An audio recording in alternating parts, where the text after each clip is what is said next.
Sometime into our evening in Frag Rockers, Rydell suddenly looked decisive and rummaged through her bag to find something. I guessed that I was finally going to find out what was bothering her.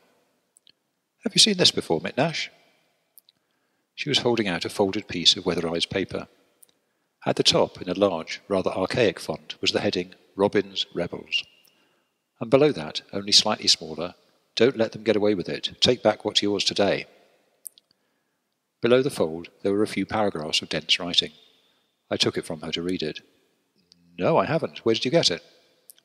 "It was sent to my secure box at the Martins Porter's Lodge a few days ago. Anonymously, of course.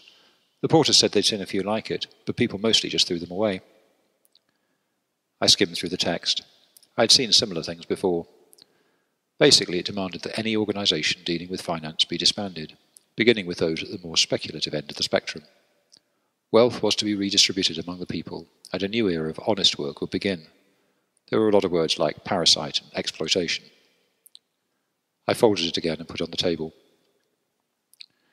"Things similar to this appear often enough. Every few years something like it pops up. But I don't know this group. It's a new one on me." Evelyn picked the piece up to read it. "Here, listen.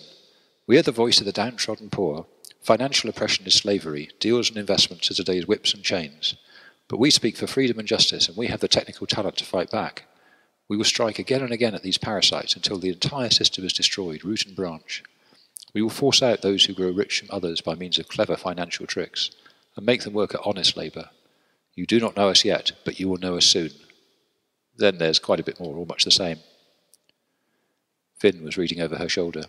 "Sounds like they're up for a fight. Do you think they're for real or just making noise?" I shrugged. "It's the first I've heard of Robin's Rebels, but groups like this are common. It might not even be a group at all, just someone on their own, trying to talk it up. Usually they amount to nothing." It didn't really bother me. It was a fair bet, though, that Robin's Rebels would reckon that my job had already turned me into a wielder of whips and chains.